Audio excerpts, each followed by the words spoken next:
Masechet Yoma, Daf 83, Mishnah right in the middle of the page. Matnitin. Misha chazo bulmos. Someone who has this disease called bulmos. It's related to the English word today, bulimia, but it's a little bit different in its symptoms. It comes from the Greek. Bul means bull or ox, and limos means hungry. So it's someone who's as hungry as an ox. Basically, he's seized with this ravenous hunger, and if he doesn't eat right away, he can die. So we got to get him food. We give him even non-kosher food. I mean, this happens to be in Masechet Yoma, so obviously if it's Yom Kippur, you feed him. But even if it's a regular day, temeim means non-kosher food. If you don't have kosher, if you have kosher food around, obviously you give him kosher food. If you don't have enough, then you give him anything. Ad sheye'oru einav, until his sight comes back. One of the symptoms is he can't see, so until he feels better. That's number one. We're going to be dealing with that a lot in the Gemara. If a mad dog bites someone, there was a folk remedy that if you feed him a lobe of the dog's liver, then that counteracts. It's a kind of homeopathic medicine, right? You give a little of the negative in order to treats like. And so that was thought to be a folk remedy. But the Tanakama says, no, you cannot feed it to him. Rabbi Matya ben Harash matir, he says it's allowed. Now, what's that essence of their machloket? If it's life-threatening, then it should be allowed. So we understand that Rabbi Matya. It seems the Chachamim don't think that it works. So you can't just do something for no reason, right? If it's based on a folk remedy, or even worse, maybe it's based on idolatry. And that's exactly what Rambam says in his commentary on the Mishnah, on this Mishnah. He says, we do not follow halakha like Rabbi Matya, who was lenient. Why? It only works through sorcery, magic, idolatry. So it's not permitted. The rabbis disagree with them, and they say only if it has medical value. Then you can feed it to him, even though it's not kosher. And how do you know if it has medical value? You don't have this. I'm reading from the Rambam. Something that is logical based on medical reason. That and nisayon, and you tested it out. You got to do a double-blind study, trial, FDA approved, right? And if it's shown to be effective, then it's fine. But if it's just sigula, then it's not allowed. And this, he says, is a klal gadol da'ehu. So he's a doctor, and sometimes things are derived from folk medicine, from China, from idolatrous sources. So just because it comes from idolatry doesn't make it necessarily not allowed. If it only comes from that, then it's chukot hagoyim. But if you can show, I got the idea from them, but I proved that it works, then Rambam says it's permitted. What if it's not ingesting? What if it's like, I don't know, acupuncture? Oh, okay. If you're not violating any laws, right? If you're not violating Shabbat or kashrut, then the standard is lower. It's still not allowed because of chukot goyim, right? But as long as there's something that you can explain, if it works some of the time, right, then it's permitted. In order to be, Rambam writes about this in Moreh Nevuchim and in the commentary on Mishnah, and he gives different levels. In the commentary on Mishnah, he gives a higher level. You have to explain it, and it has to be tested. So in order to violate kashrut or Shabbat, right, you'd have to do that. In Moreh Nevuchim is talking about idolatry, so you just need a lower level, one or the other, and then you could say it's not chukot hagoyim anymore. Okay, good. So that's a really important. Rambam. Next, ve'od amar Rabbi Matya ben Harash hachoshesh bigrono matinin lo sam betoch piv b'Shabbat. Someone has some kind of a throat pain that's very serious, so you can give him medicine in his mouth on Shabbat, even though you would have to prepare it, smash it, different violations, maybe cut the roots that you're going to use. It's permitted. Anything that's life-threatening overrides Shabbat. This, by the way, is not obvious. In the Second Temple sects, they wouldn't violate Shabbat, even for something life-threatening. We know this from the book of Maccabees. There was a group called the Hasidim. They didn't have peot. They were zealots. They were fighting the Hellenists. during the time of the right before the Maccabees, and they wouldn't fight on Shabbat, not even to defend themselves. So what happened? Antiochus came and waited for Shabbat and wiped them out. Yehuda Maccabi saw that and said, "This is not. We can't follow this halacha. This is not going to be. We're not going to survive." And he says, "No. We have to at least defend yourself on Shabbat." And so, therefore, the halacha of the rabbis came to be that you can override Shabbat for anything life-threatening. But it's not obvious at all. In fact, one of the reasons they give is because if you violate one Shabbat to save a life, then that person will keep many more Shabbatot. So it's not even life. Right, not for the life. Shabbat is more important than life, but if you save his life, it'll benefit Shabbat. That's the only justification. Okay, that's going to be important for the next clause. Misha nafla alav mapolet, someone who a building fell on them. Unfortunately, this is sadly relevant now. Safek hu sham, safek enosham. We're not sure if there's a body there or not. So can we dig on Shabbat? Digging on Shabbat, you're moving and carrying, you're violating Shabbat. Are you allowed to violate Shabbat? If you're not sure if there's anyone even there, safek chai, safek met. And maybe if he is there, maybe they died already. You can't violate Shabbat to find a body that's dead, only to save a life. Safek goy, safek Israel. We're not sure if they're Jewish or not Jewish. Okay, here's where it's relevant. So what do you mean? If you know they're not Jewish, you're not going to save his life? So obviously, in practice, we're going to save his life. But from the letter of the law, since Shabbat is more important than any life, and we only save a Jew because he'll keep more Shabbatot. Therefore, yeah, technically you wouldn't save a non-Jew, at least for this reason. For other reasons, there's other pathways that we would obviously save a non-Jew's life. So anyway, you have all these sifekot. And so even if there's a possibility that there is some Jew who is alive, who might be there, we nevertheless go ahead. It doesn't have to be a 50-50 chance, even a 1% chance. If as we're opening it up, we see that he's alive, so then we continue digging. If we uncover and we see, we uncover part of him and we see he already died, then we leave him until after Shabbat, then assuming there's nobody else there. And then we continue. Okay, so the common denominator is all things that you can violate, either kashrut or Shabbat, because of pikuach nefesh. All right, so this is a very important source. And the Gemara begins. How do you know when the person is better that you can stop feeding him because he's eating non-kosher? At some point, he has to stop. When he can distinguish between good and bad. Sounds like Gan Eden, right? But it doesn't mean, it doesn't mean moral judgment. Regarding taste, right? When he's ravenously hungry, he'll eat anything. It doesn't care. Once you start saying, "Hey, that didn't taste good," okay, now you got better. And so, along with that, it means his eyes. Let's say it's nighttime, so you can't tell if his eyesight is better or not. So this is another way to tell that he's better when he can taste good and bad food.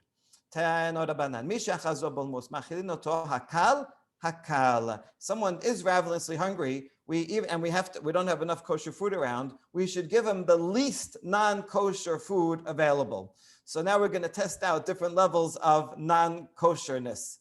So this is good to know. Tebel unvela. You have tebel, that's produce that you didn't take teruma and ma'ased. Produce is only a midoraita. Grain and wine and oil. You have to take teruma and ma'ased midoraita. Other things like tomatoes is bidrabanan. So let's assume it's doraita. So you have grain. And the nebela, and you have a cow that died without shechita. So which is worse? I think most people would assume nebela is worse, right? Then fruit, whatever fruit you buy it in Israel. Some wine that comes from Israel that it wasn't taken doesn't seem so bad, but it's not true. It's the opposite. We should give them the nebela. Why? Nebela is a lav, and if someone eats nebela, they get lashes. If someone eats tebel, that's mitabi de shamayim. So that's obviously worse. So therefore, you should give them the non-kosher meat rather than the untithed produce. They're both non-kosher. No, but tebel. It wasn't taken teruma? No teruma was taken. So is it considered kodesh? It's not kodesh. It's not sanctified.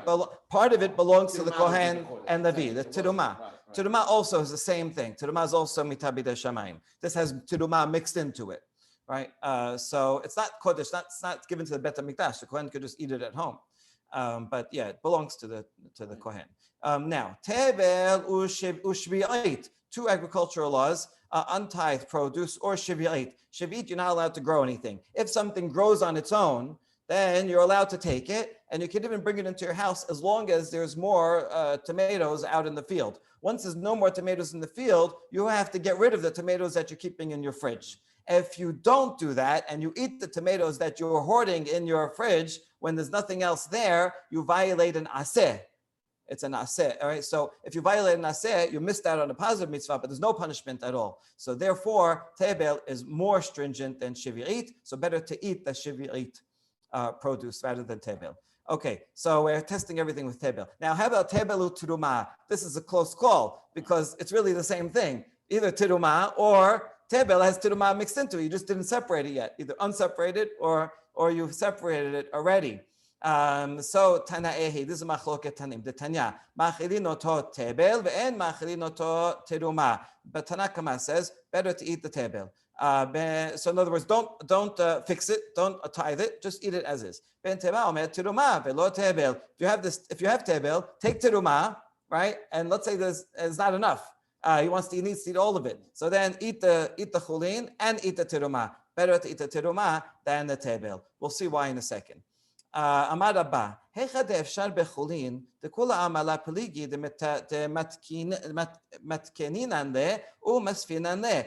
If it's possible with chulin, everyone agrees that you should tithe it, and then eat that which is tithe. Let's say 100 grains. So and he is not that hungry. So if you take 2 for a teruma, you take another 10%, you take another 9, you have what's like 79 grains left that are chulin, and he's enough. He can eat that, and he'll be okay. Obviously, you would just do that. We're talking about a case, when the person's so hungry, he needs to eat all 100. And so in that case, then you have to either eat it as is, as tebel, or separate it and then eat both. And that's the question. And so now why did they disagree? Mor sabat tebel chamur. Mor sabat teruma chamura. Why? Mor sabat tebel chamur, one says tebel is worse because aval teruma chazia kohen. Teruma, a kohen could eat it. So someone it's edible to someone. So therefore, even though you're not a kohen, it's better than tebel that nobody can eat. Okay, that makes sense. On the other side, other one says tebel, potentially you can tithe it and it'll be okay. So it's potentially kosher, even though right now it's not kosher. Whereas teruma, nothing you could do, a Yisrael could never eat it. So both of them are really the same punishment, mitabide shamayim, but each one has one aspect that's a little bit better. Okay, so that was Rabbah said, if you can tithe it and eat only 70 grains of it, then you should do that. Now, isn't that obvious? Efshar becholin, peshita. Of course, everybody would agree with that. You don't need Rabbah to come and teach us the whole shiur about this. So la siricha b'Shabbat. Maybe it's talking about a case of Shabbat. Someone has bulmus on Shabbat, and now we have this tebel here. If I tithe it, I'm violating Shabbat. I'm not allowed to do that on Shabbat because you're fixing something, you're making something that was unedible, and now it's usable. It's also mukseh, and so you're violating Shabbat if you do that. So now we're in a quandary. Should we violate Shabbat so that he can eat chulin, or don't violate Shabbat and leave it tebel and let him eat tebel? Which is worse, eating tebel or separating on Shabbat to make it permitted? All right. The tebel versus teruma argument. We're not talking about that anymore. Or teruma, separate it and then eat both together, right? If you were going to separate it, then you have the worst of both. You're separating it and violating Shabbat, and you're eating teruma. I understand. No. We're talking about Rabbah said if you can get away with chulin. Gotcha. So that's why we're not talking about the teruma, right? So you could separate it and eat only the 79 of them, or you could eat it as tebel. You're violating tebel, but you saved Shabbat. Right. So Shabbat should be worse, right? Yet Rabbah says, no, it's okay. You should separate it on Shabbat. Now you see, we're going to see Shabbat is actually not so bad. It's not deoraita. Shabbat name pishita tiltum drabanan hu. It's only drabanan. You're fixing it, but it's not like makeh patish. It's similar to makeh patish, but it's not deoraita. It's a drabanan version. It's not actually a jug that you're finishing. You're now it's usable, but it's in the drabanan way. This Gemara doesn't even say makeh patish. It says tiltul. It's mukseh. Oh, so you're moving some because you didn't have in mind. It said at the beginning of Shabbat, it says table. I'm not going to eat that. I'm going to leave that for later. And so now you're moving it. Okay, it's only the Rabbanan. So it's still now obvious. Either it's prohibited or it's obvious. So right. So wouldn't we know, of course, that you would violate the Rabbanan rather than eat table? So we're talking about produce that was grown in a planter that has no hole in it, right? So if I have a plant indoors, right, it's not connected to the ground, I only have to take to the ma'aser midrabanan. So therefore, if I eat it as tebel, it's only tebel midrabanan. And if I tithe it, I would violate Shabbat midrabanan. So I have a toss-up between two drabanans, and that's why he teaches us the chidush that better to violate Shabbat and eat total chulin than to eat tebel drabanan. Okay, good. So now we found the case where it's equivalent, and now we understand why he had to teach us this. Okay, good. Now more on this. Mor sabar tebel hamur, or mor sabar teruma hamura. Those were the two opinions. Lema tanaehi. Maybe we could relate this to a braita of two tanaim. Detanya. Misha neshachol nachash. Korin lo rofe mimakom lemakom. Let's say on Shabbat, someone was bitten by a snake. You can call a doctor even if he has to travel. Permitted. We can tear apart a chicken for him if he needs it for healing, either to put on it, to eat it. And we can cut leeks if he needs that. And you can feed him these leeks, and you don't have to take ma'aser. We're talking about Shabbat, right? So he seems, according to him, better to eat it as is than to take ma'aser. Rabbi Elazar, Rabbi Shimon omed lo yochal ad sheyaser. No, tithe it. Even though it's Shabbat, better to tithe it than not to. So it seems that this could line up. Nema Rabbi Elazar, Rabbi Shimon he velo Rabbi. When Rabbah said that you should tithe it, right? If it's possible to have chulin, you should tithe it even on Shabbat. That seems to match up with Rabbi Elazar Rabbi Shimon that says also you should tithe it even on Shabbat, as opposed to Rabbi who said eat it as is, right? It's again the Rabbanan, the tithe. Yes, right.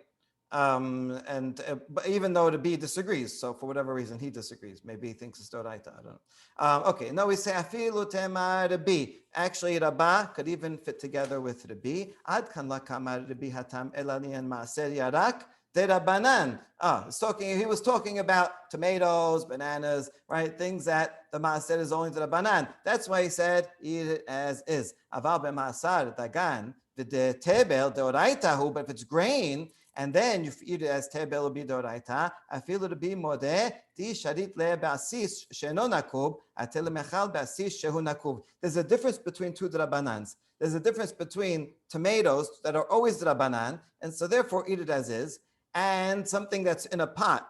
Because even though the thing in a pot is also drabanan, it's confusing. If you have grain in a pot, no one's going to know that it's permitted to eat it as is because it's in a pot. But if it was in the ground, then it would not. They were not going to distinguish. People are not that subtle. They can distinguish between species, but not the way it's grown. And therefore, even he would agree in the case of something in a pot that it's too confusing, and therefore you should take maaser. Even the B would say, take maaser. Tithing something from the ground like grain, would that be deoraita? Still the Rabbanan. So better to do that, right? And not violate. Okay, good. Now, just other advice about what kinds of foods to feed him. Seems that if someone is very hungry, maybe their blood sugar went down, and so we give them all kinds of sweet food. So we give them honey and other things that are sweet. Why? they restore one's eyesight. They brighten one's eyes. How do we know that? We have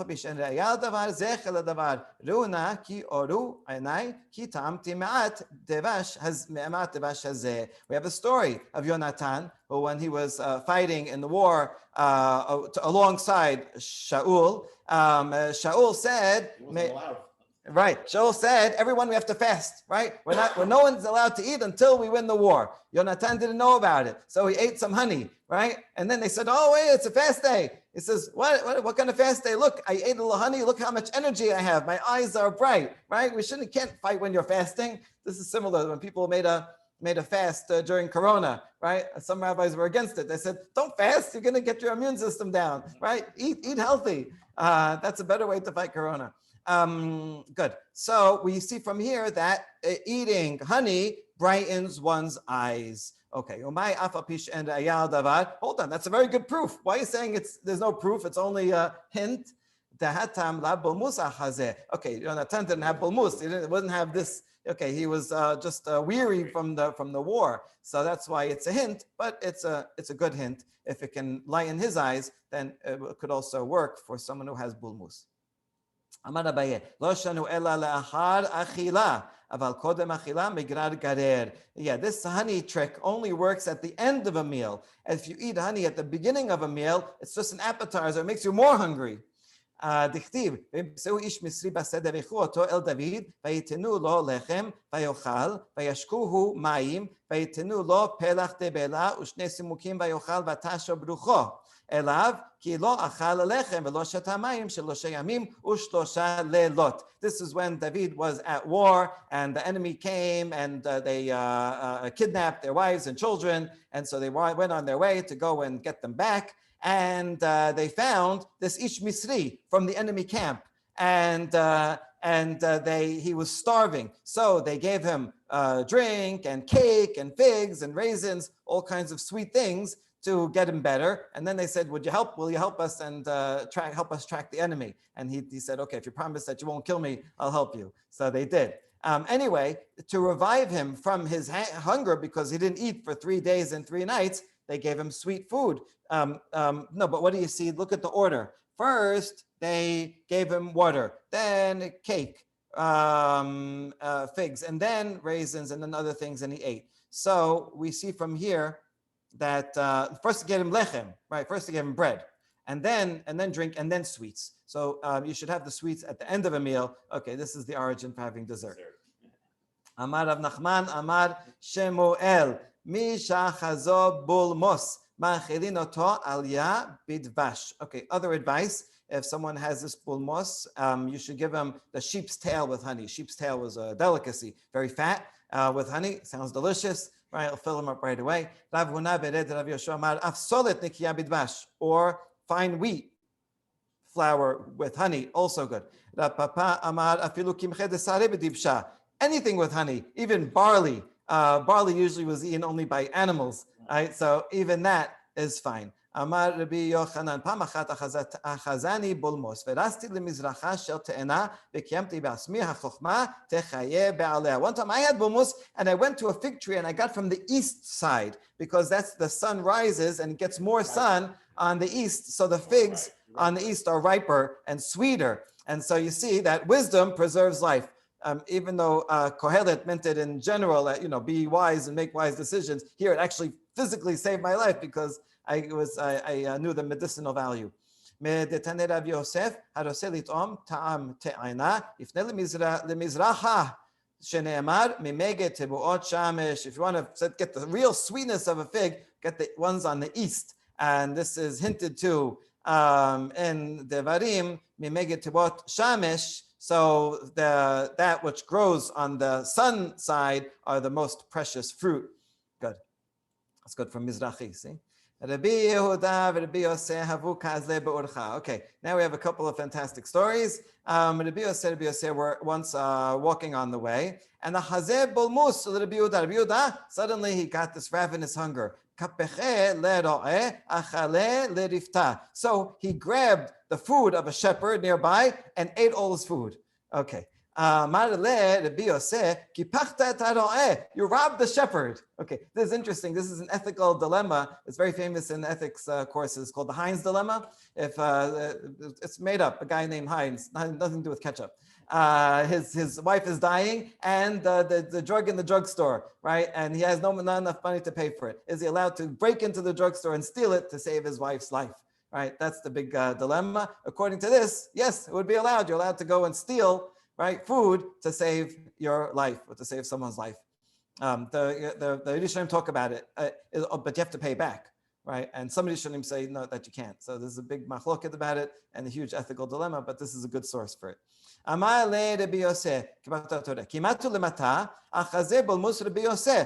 finally get to the city where they're going, and Rabbi Yosef gets bulmus. Maybe it's catchy. So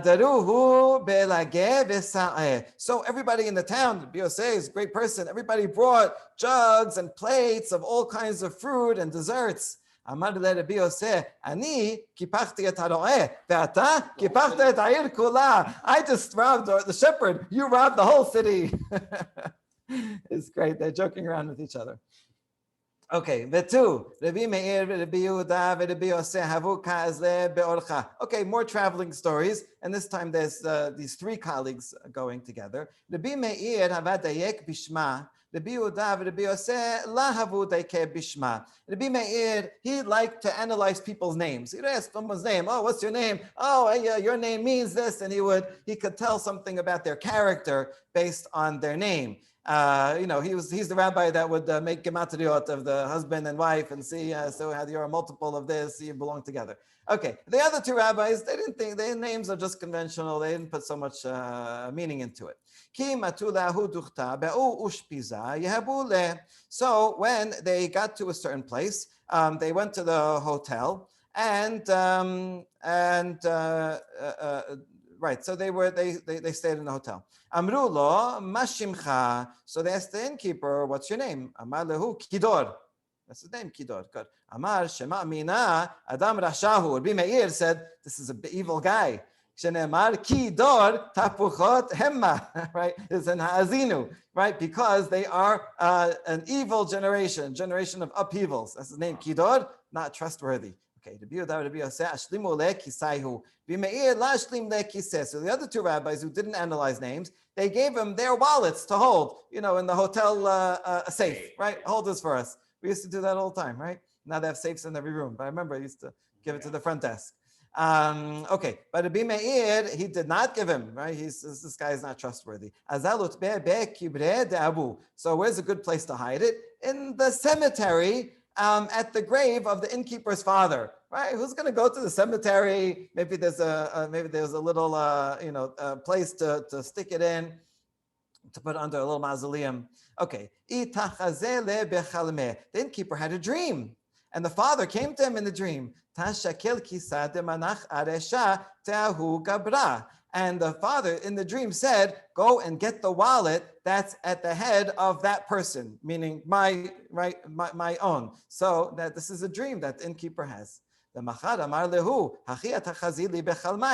next day, the innkeeper goes to the rabbi and says, "What a funny dream! I had a dream that I should go to my father's grave and I can and I find a wallet there. Isn't that amazing?"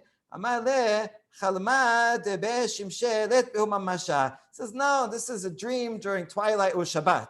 So when you have a dream and during twilight on Shabbat, there's no meaning to it. That's nonsense. Don't even bother going. Right? So he's convincing him not to go. Okay. They gave him his wallet because it was Shabbat, right? So they couldn't hold on to it. So Rabbi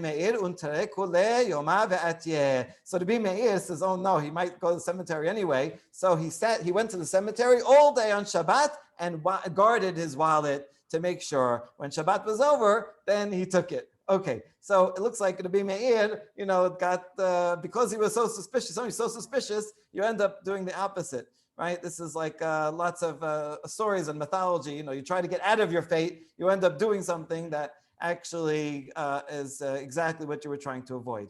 Anyway, lemachad amru lo hablan kisan. On the next day, the other two rabbis went to the innkeeper and says, "Okay, we want our wallets back." What wallets? What are you talking about? I know you never gave me any wallets. I never saw anything. Okay, hilarious. So Amar lehu Rabbi Meir, Amar lo dayakitu bishma. See, I told you so. You should have checked his name. Names are very important. I knew he was a bad guy. Amru leh, Amar lo amarta lanmod. Why don't you tell us? Warn us. Tell him, Kidor, not a good guy. Don't give it to him. It's just suspicious. It's not every time. It's not a lock, right? So I was suspicious, but it wasn't 100%. So I couldn't tell you don't do it because I wasn't sure. But you see, I turned out to be right. All right, so they got the innkeeper and they dragged him to the store and chazu telafche asfameh. And they're trying maybe make him drunk, maybe he'll talk. Anyway, they see that he has lentils on his mustache. He must have eaten lentils. Okay, this is useful information. While they kept keeping him busy in the drinking in the store, they went to his wife and they gave him, listen, we have a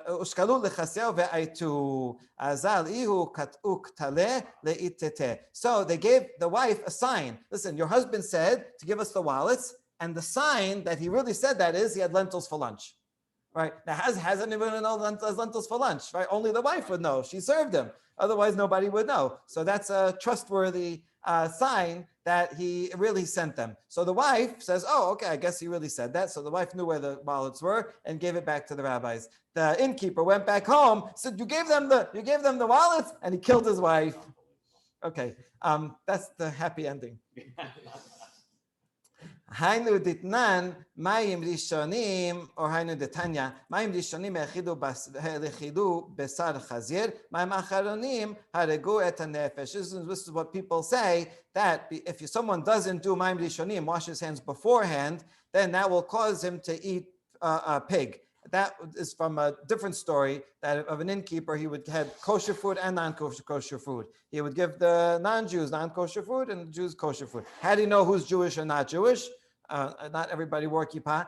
You would see if they did netilat yadayim. So one time a Jew went in and he was lazy in netilat yadayim. So the guy assumed he's not Jewish. He gave him pork to eat. So you see that it's important to do ma'im rishonim. It saves you from trouble. And ma'im acharonim can kill a person. How so? If this innkeeper had done ma'im acharonim and washed himself, he wouldn't have had lentils in his mustache, and his wife would have not been killed, because she wouldn't have given the wallet because there was no sign. So always good to do ma'im rishonim and ma'im acharonim. All right. Ul basof havudai ke bishma. Now, after that incident, the other two rabbis, Biudan and Biyoseh, they checked everybody's names. They're like, oh, this was good. You saved yourself. Kimatu beta dishme bala la ailu legabe. They came to a certain motel, and then the name of the landlord was Bala. So no, we're not going in there. Amre shema mina rashahu, must be evil. Dichtib ba'omar lebala niufim. Pasuk in Yechezkel, right? I said of her, she was worn out. Bala means worn out because of so much adultery, right? So this person, this bad guy, committed a lot of adultery. Similar to, we have the same root. Kimo achare beloti. Sarah says, after I'm worn out, I'm old, right? Now I'm going to have a child. Kiloma zikena. Beniufim, not talking about Sarah, talking about this other person, this innkeeper. So they didn't go there. Okay, good. Now, this next part we're going to go into a new topic. We'll stop here. Baruch Adonai Olam, Amen.